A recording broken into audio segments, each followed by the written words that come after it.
Oh, well, let us be together as one. God of the morning and of the night, of the rain and of the blue skies, of deserts and of mountains, of oceans and of dry places. We come together literally across space and time, across geologies. And we trust and believe that you are calling us together, and that as we offer our hearts as one, as we wonder about this thing called life and who you are and who we are, we trust and believe that all the meditations occurring in this space and time, that they are holy and sacred, and may they be pleasing in your sight, O God, our rock and our Redeemer. Amen and amen. Well, Reverend Dr. Emily Heath, welcome to my proverbial table this day. I'm actually on a picnic table. Literally, I'm on a picnic table in our pavilion at Country United Church of Christ, where our address is actually Vilas, North Carolina, but most people know us as Boone. So Vilas is kind of a zip code. And some of you can hear the traffic going by out there on 421, U.S. Highway 421 in Northwest North Carolina. And you are in Exeter, New Hampshire? Yes, yeah. I'm in Exeter, New Hampshire, which is about an hour from Boston. We're down in the southeastern part of New Hampshire near Portsmouth. And I'm sitting in my office here at the church. I know you're compared to us, you're a young church. We are. Yeah, so we were founded in 1638. Oh my God. So we're coming up on 400 years. But I am from the South and know a lot of UCC churches down there that are newer, and it's not how old the church is; it's what's going on now. So right, exactly, and literally this weekend. I've been at this church for 6 years. It's my 6th anniversary here. And the next month, at the end of August, will be this church's 18th birthday or anniversary, whichever one of those terms you want to use. So I'm really excited that a church that has been around for a long time is going to be in conversation with a church that is relatively new. And in this time of pandemic, your book, Courageous Faith, Rising and Resisting in a Time of Fear, just is speaking to us. And you wrote that book a few years ago. Yeah, I started writing the book in 2015. So before resistance was sort of in our common lexicon as a people. And of course, COVID was not even a thought back then. Right. But it turns out that there's maybe some relevance there for the current time. Just a little bit. And how we're going to take that book is we're going to take the next 6 Sundays and just go chapter by chapter in your first part, which I really appreciate also that you're weaving a 12-step spirituality throughout that. And the first part of that is asking the question is, are you ready? Or where are you in that process of making a decision to move forward? And interestingly enough, here we are in the 4th month of a pandemic, and our health officials have just said we got to shut it back down, right? We've attempted to open up. We think we should open up economically, our schools, but we might not have been ready to open up. And so what does that word ready mean in the global sense? And I'm always wrestling with a personal sense of readiness, maybe in my own understanding. After the murder of George Floyd 2 months ago, am I finally ready to look at my white privilege? Yeah.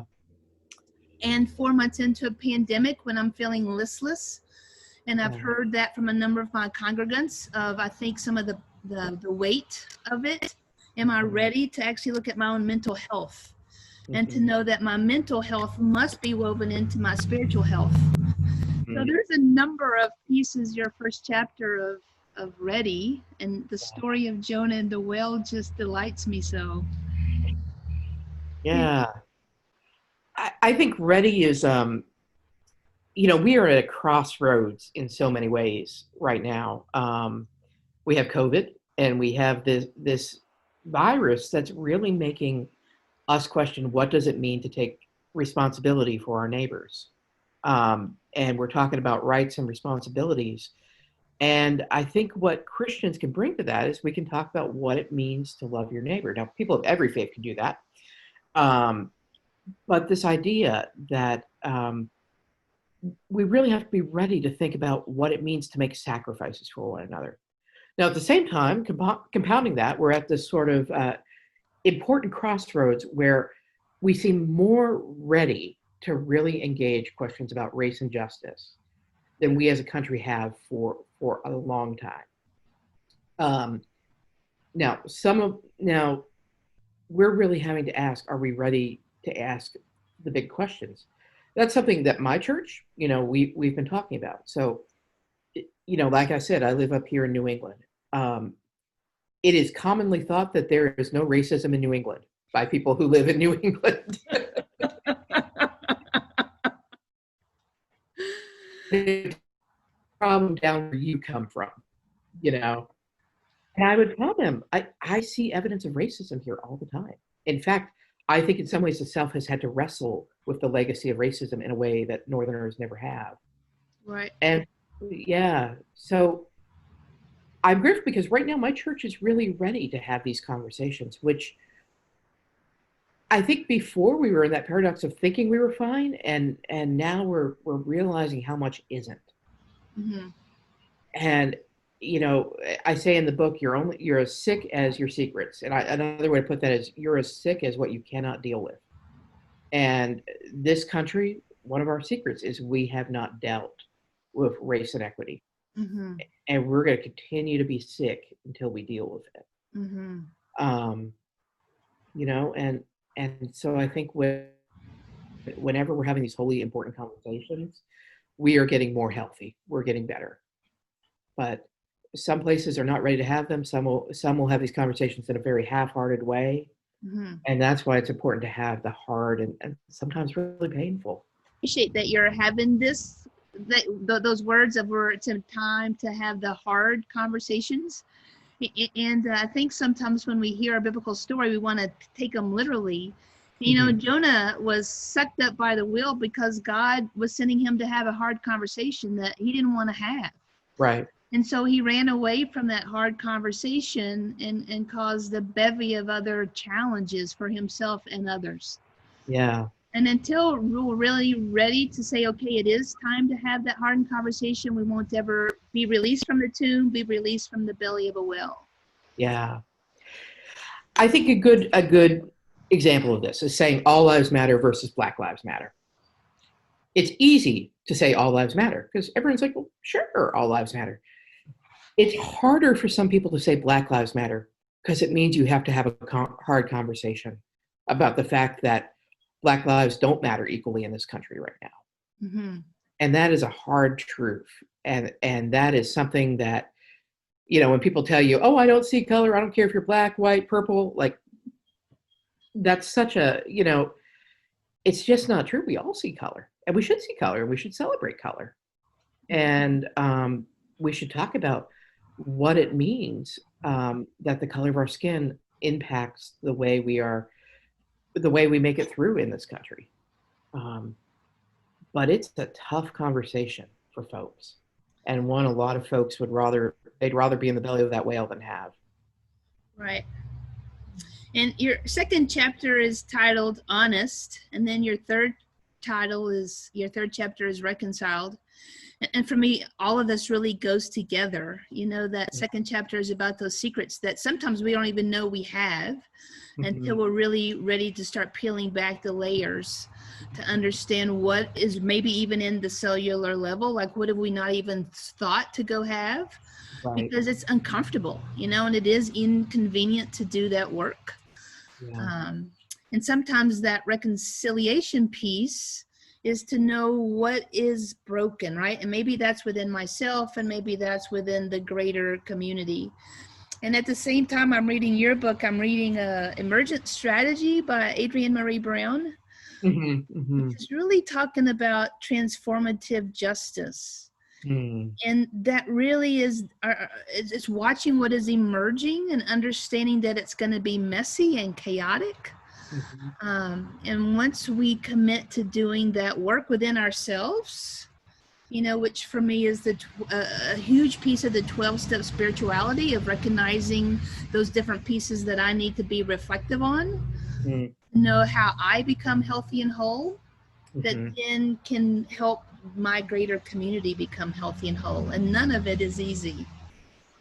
Yeah, I mean that it's our personal work really transforms our community or hurts our community in amazing ways. We're all responsible for doing our interior work. In recovery communities, we say you've got to keep your own side of the street clean. You can't sweep the side of the street of the other person, but you can deal with your side. And what we bring to the table, when we are people who have dealt or attempted to deal, it's a life stuff that has hurt us. We become much less likely to hurt other people. And for communities, that's churches. Churches can be places where very wounded people end up, and they should be. Um, but they can also be places where people who have never done their work are able to come into a position of having influence, having power. And that's why so many people get hurt in churches. And so learning how to not hurt others is such an important part of what it means to mature as a Christian. Does that make sense? It does. And one of the things that just was an aha for me a few weeks back is this definition of insanity. Mm-hmm. We expect change, but we're doing the same things that we've always done, and we expect something different to come out of that. Right, right. And so, this idea of church in Exeter, you're there in a 400-year-old church, right? Yeah, yeah. And we're here in an 18-year-old church. And yet, I would gather that some of our worship styles are the same that they've always been.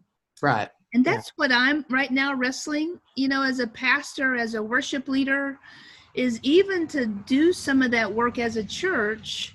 Are there things that we have been blind to that we actually need to begin to shift and or try something different? Mm-hmm. Because then that adds a different energy and or ethos into our community, our Christianity, our religiosity, that spiritual piece of us. A piece of our mission statement is deepening our spirituality. And Mm-hmm. I think there's work in that. And I think sometimes we don't understand what that entails, specifically as individuals. Would you have any wisdom on that? Yeah, about worship in general or about just church in general? Yes. Okay. Yeah, so I would say, I'm dealing with an almost 400-year-old legacy here. Y'all are dealing with 18 years. Now, but here's the thing, an 18-year-old culture can be just as entrenched as a 400-year-old culture. In fact, it might be more so because the folks who started your church and were there from the beginning will say, well, this is not what we're about. I was here at the beginning, you know. And so being able to be flexible and try new things while respecting the legacy of what you've been given, it's a very tenuous thing. I think in many ways, this church reflects some of the good parts of the folks who founded it 400 years ago. And I am thankful that this church has also evolved, um, evolved significantly since that time. Um, this was a church that was a state-funded church when we started. If in New England, if you wanted a town, you had to have a church. So church and state were right there. Through the years, we are still an important part of the town, but we are not the center of the town, nor should we be. And so I think there's always been this feeling of, are we still relevant? Mm-hmm. And I look back at papers from the 1800s in our vault, and there's that feeling of, are we still relevant?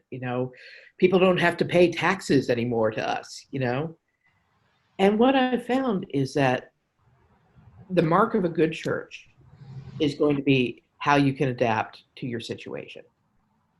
If your church looks the same as it did 5 years ago, 10 years ago, 100 years ago, there are problems. Versus if you can say that is how that incident shaped us for the better and come through it, you're just going to be stronger for it. It's like anything in your personal life.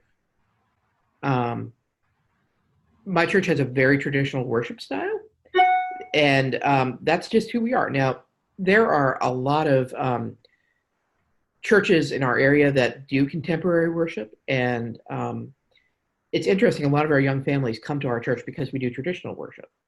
Now, but that's not a core part of our identity. Our faith is. That's just how we as a church have decided to proceed. So I use that as an example as, change for change's sakes, because you think it's going to get you something you don't have, usually isn't helpful. But change because you have been in some way impacted and to adapt and transform. That's authentic change that, people will see the authenticity when they come through your doors, or in this COVID time, not come through your doors. So, yeah. Would you repeat that? You froze just a little bit on that last statement. Change for change's sake, just, we've got to change something and then, people will flock through our doors. Never going to happen. Mm-hmm. Versus change that comes because you're adapting, because you're responding to your situation, because you are listening. That is more authentic change. And folks see authenticity. They can see through what's a gimmick, so when churches say, everything would be fine if we got rid of the organ and put it in a guitar. Well, no, it won't. And vice versa. So, right. Yeah. So as you hear us in this time that we've all gone online, I think I even noticed that you all are doing pretty much everything online, recorded and or live. Mm-hmm. How do we understand that? I think chapter 5 for you is belonging or connect. Mm-hmm. So how are you all working into this idea of connection and understanding your belongingness, even in this time of physical distancing where we can't meet in person? Mm-hmm. That's a good question. And I would say that right now, that's what we're trying to figure out. We do YouTube worship, just Zoom. We're a little too big for Zoom to work well for us, although I know it works well for other settings. We also do a lot of kind of smaller group activities. We do a coffee hour after church on Sundays over Zoom where we all just kind of bring our own coffee and check in. But what I'm finding, and we're making the decision to probably not come back in person for a while, is that these small groups that are arising organically are where a lot of the connection is occurring. Bible studies, fellowship groups, for our kids, we have some story times. And I think people walk away saying that is part of my church and that is where I'm connected in my church. Our choir is meeting every Thursday to rehearse. They can't even have their audio on because when you sing, your audio is all broken up, so they haven't figured out how to work it out yet. So they're singing on mute, but they're there singing together separately. And for some of our folks, that has been an absolute lifesaver during COVID.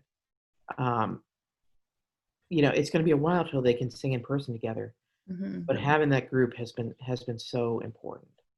Mm-hmm. So. Mm-hmm. So yeah. A piece of for our worship series, we've been playing with a few different images, and I've gone between two. The cover of your book, I think because of the Jonah story, it's water, and so what's going to spin out of these are some small group conversations, and we're going to be calling them deep dive conversations, diving deeper into who we are and how we understand our place and our relevance. And there was a part of my life where I was going to become the next Jacques Cousteau, and I love the oceans. Yeah. You know, and when you dive deep into a body of water, that's a whole nother world. Mhm. And bioluminescence is down there, and we understand that there's a nutrient-rich waters that feed the entire ecosystem of Mhm. our oceans and seas. And there's creatures down there that we're even discovering in 2020, 21st century, that we never knew were down there. Right. And, Right. and so as you talk about the work of recovery, we have to clean our own street up, our own side of the street up. Mhm. Could you just talk a little bit more about the richness, the nutrient-rich waters that we might discover if and when we were to literally dive deeper into who we are? Mhm. Yeah, I think water is a great metaphor for that. I think if you're talking about a small stream or you're talking about the deep ocean, there is so much going on under the surface. I think we froze for a sec there. Um, so much is going on that we don't know about. Diving deep, being willing to not just stand on the shore anymore, means being willing to take a risk. But it also means being willing to discover these beautiful new sources of life. Um, Water has always been a powerful metaphor for me in the Christian faith. So many of the Bible stories are based on water in some way or another. And this fluidity, I mean, literally, you know, what it means to be open to where the Spirit is taking us. I mean, in our very baptism, we're washed by water. And, I think it's interesting that that's the sign of baptism. Um, this this this substance that washes over us, that transforms, that takes different shapes, that is in us, that is around us, that our world depends upon. And being willing to be fluid, not in the sense that you deny who you are, you're still H2O, so to speak, but that you will be transformed and you will be different in different places. Um, it might sound like I'm kind of talking circles here, but there's a strong metaphor there. No, there is, and we're made up of 70% water. And I think water is such an amazing, powerful force. You literally are going to die if you don't have it. We're talking about water wars coming in the future because that's one of our depleting resources as we think of climate change, and our earth is getting hotter. Mm-hmm. Our lakes and our rivers are drying up. Our aquifers are drying up. Mm-hmm. Mm-hmm. Yeah, yeah, yeah, in a very real way.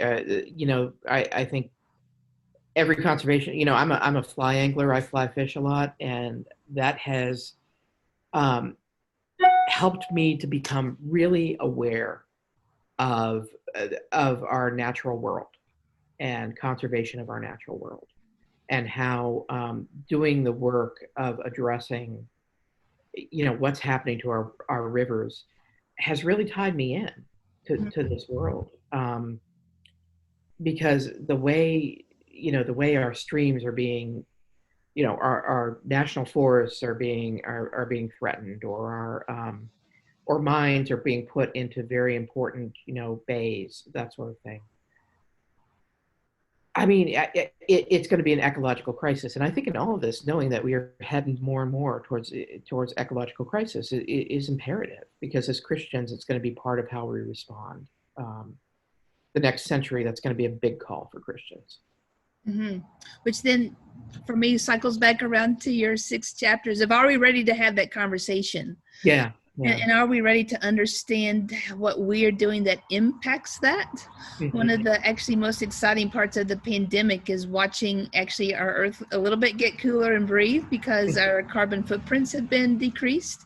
Mm-hmm. The challenge for me has been all the more takeout, and so we're actually creating a lot more trash and using a Mm-hmm. lot more plastic.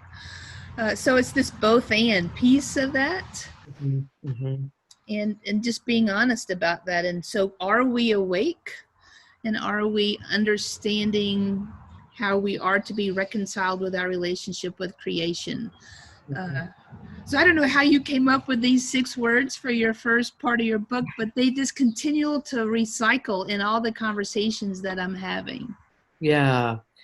Yeah, it's interesting. I wrote kind of the themes, and then I tried to pick a word for each chapter.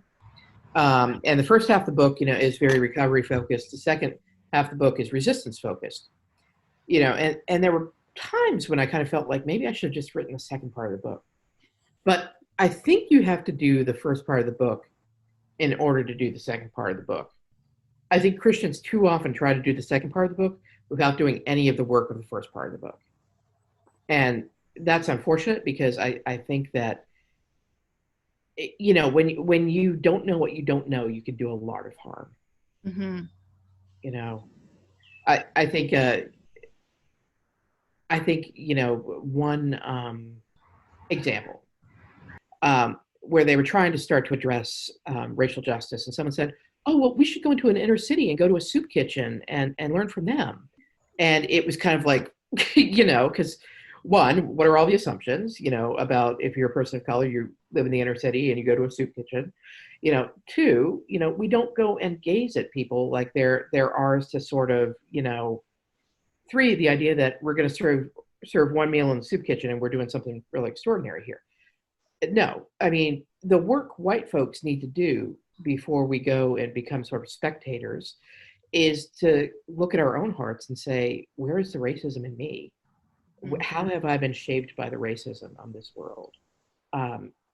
Even if I think I am the most open-minded, non-racist person in the world, how can I admit that there are racist attitudes that linger in me?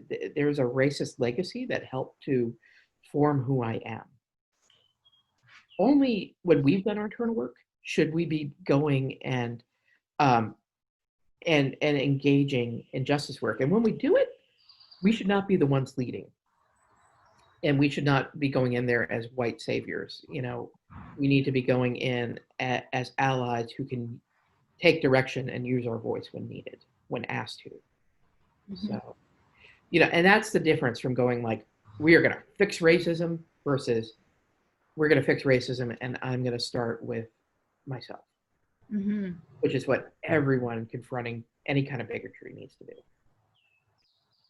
I really appreciate you saying that. We have one of our deep dive conversations, which will spin out of this, is one on racism and white privilege, and that's exactly where they're going to start, is looking into ourselves of what is the work, what do we need to be having conversations about, and just that piece of ourselves that is driving the systemic racism.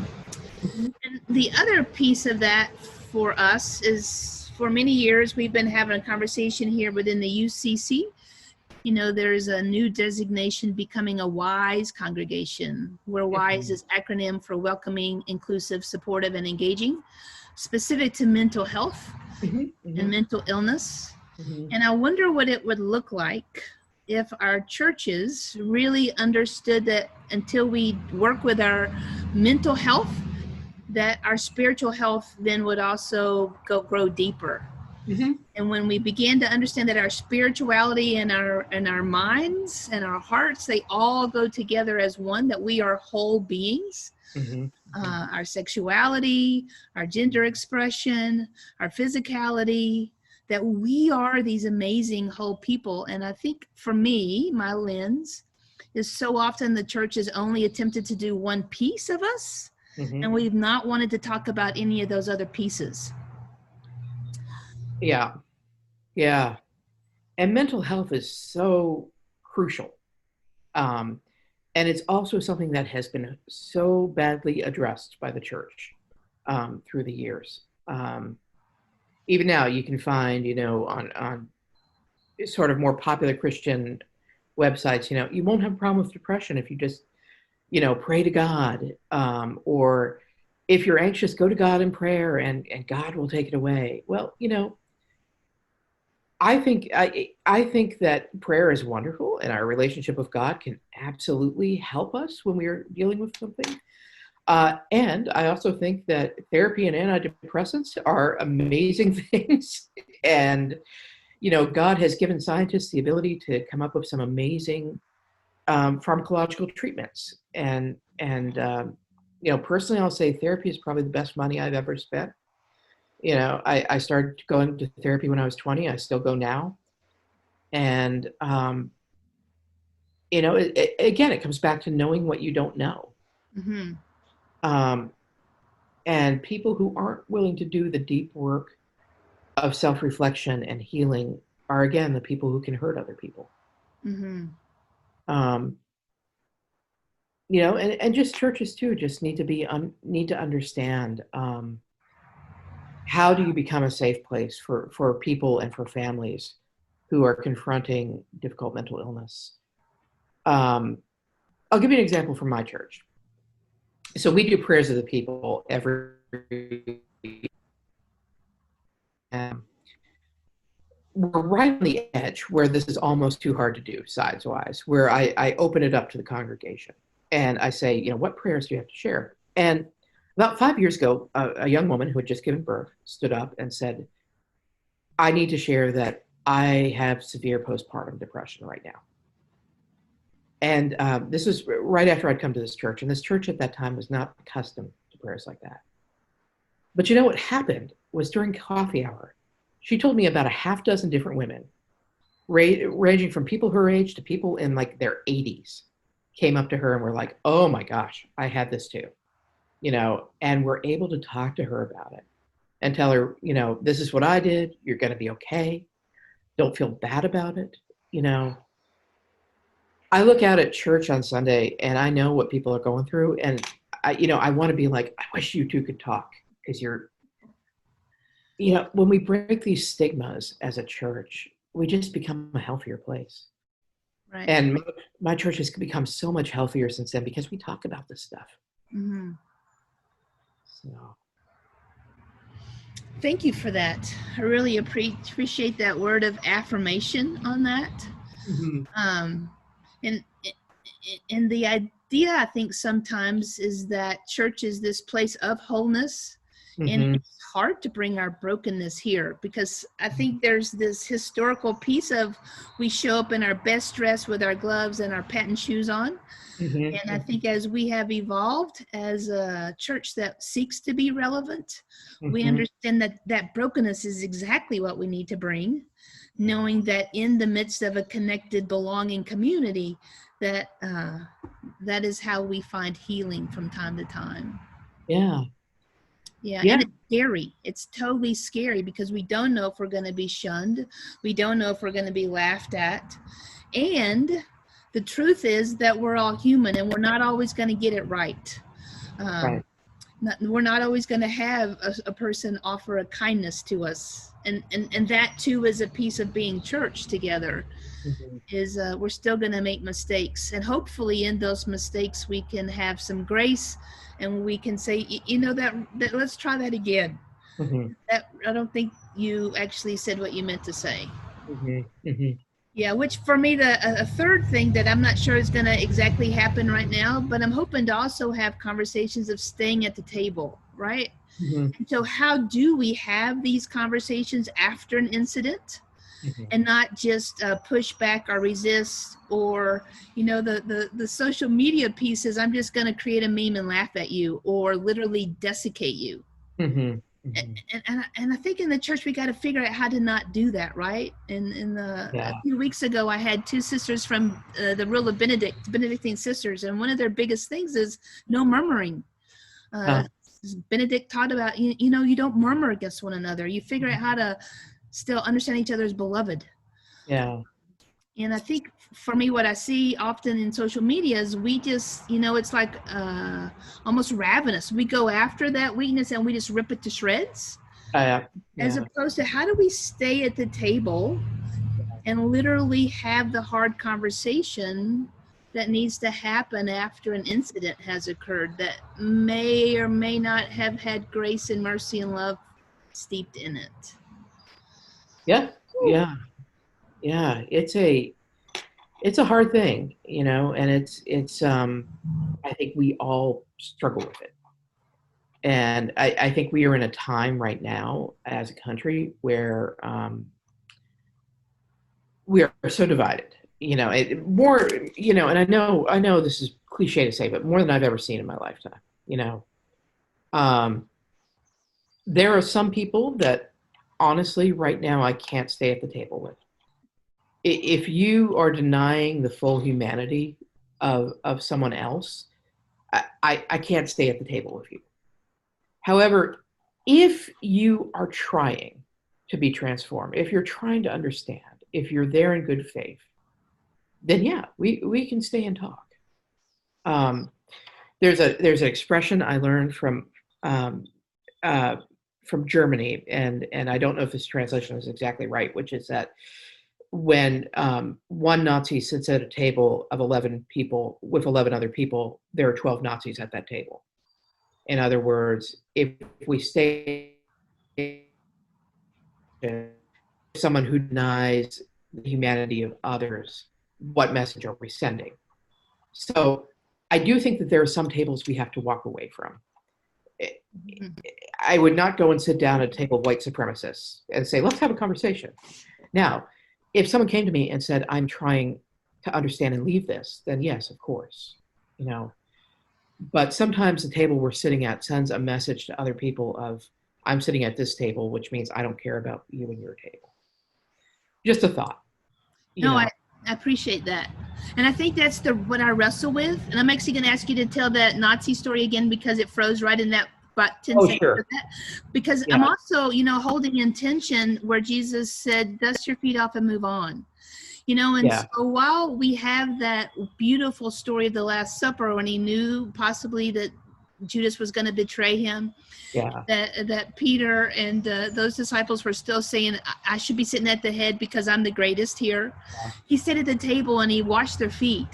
And yet earlier, go to houses 2 by 2, and if they don't accept you, then dust your feet off and move on. And I think we wrestle with that, and we hold that intention. So I definitely hear that. And is there discernment right? And have we done enough inner works, and we're invested, which is your 6th chapter, and understanding that when we do walk away, we know exactly why we're walking away. Right. So the story I told, it's a German proverb. I don't know if this is exactly translated right, is that if a Nazi sits down at a table of 11 other people, now there are 12 Nazis at the table. Which is basically, if you tolerate something in your midst, then you are giving it credence. And so there are some tables that we just can't sit at, that in part because to sit at that table means we can't sit at the table of someone who's being oppressed or someone who's being hurt.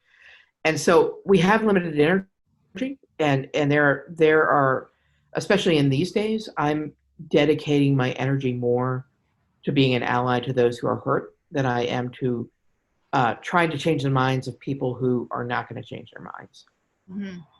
Now, some people could be on that way, but it's being wise as serpents, gentle as doves, and discerning what conversations am I going to invest my time and energy in. And if someone is denying the full humanity of someone else, that's not someone, and they're doubling down, that's not someone I want to be at the table with. Thank you for that. I really appreciate that honesty. I've worn today specifically my UCC shirt that says it's just love, with this beautiful tie-dye wildness to it. And just to symbolize the diversity of this conversation, that when we do dive deep into who we are and we do this work, we begin to understand that the foundation of all of it, it's love, and it's the love of God that is the beloved and sees us as the beloved. Indeed, yeah. There's deep breaths in that. I always go back to the Genesis story of Ruach, where God breathed the divine life into each and every one of us. And what would our world look like if literally we saw all living things as sacred and divine? And would that then transform us in some way? Yeah, and that's, I think, part of our challenge is, how do we see that sacred and divine? even in people we would not sit at the table with, how can we still see them as someone who is not beyond the reach of God, which I think is true. I think God's grace can reach us wherever we are. And I think sometimes we're called to be vessels of God's grace, and sometimes we're called to not do what God can do. So, Now, if you were to kind of put a cap or a bow, I'm looking at our time, mm-hmm. on these first 6 chapters and why they are so important. Yeah. That we do our work. Is there any kind of wrap up that you would just say, this is your work that you have to do, this is my work that I have to do, and this is the importance of it, and it doesn't end, right? We don't just do it once. Right. It's continuing work. It's continuing work. It's a daily examine. Each day I finish my day and I go back and I look at my day. Are there any other words or thoughts you would have for us on that? You know, I would say that's, you don't just go through it once. You know, there are ways. You know, right now I've been trying to do anti-racist work since I was 18 years old, and I've been going through all of it. You know, the whole process, so that I can get to the second half of the book. And even in the summer, I am examining things in my own life that have shaped me. You know, even going back and thinking about my hometown and what it meant that half of us lived on one side of the railroad tracks and the other half on the other. And thinking about, you know, white privilege and what that's meant and breaking it down. You know, thinking about, you know, just really getting into some of the stories of my family and how white privilege meant, for instance, that my dad was able to climb out of poverty to be financially stable, when a black kid from his neighborhood in the same time and place would not have been able to do the same. Literally, the same opportunities wouldn't have been open. And so I think we always have to be willing to say, I don't know it all yet, and I need to go back and start over and do this work again for this new time and place. And if we ever stop doing that, we're not going to be able to do the second part. So if you think you've done your work around something and it's been a while, it's probably time to go back and do a little refreshment. You know, the academic term for this is praxis. You learn, and then you go out and do, and then you come back and reflect and learn some more, and go out and do, and it's just kind of, it's why you come to church every week. You know, if you read the Bible once and thought you knew it all, then you would never come back to church. Well, that's not how we do it. We have to keep reflecting. We have to keep examining. Yeah. Well, Reverend Dr. Emily Heath, thank you for your time on a Friday, and Thank you. May reconvene. Yeah. And may these words and these opportunities to be in dialogue, may they offer hope and meaning to someone that is hearing to them. Thank you. And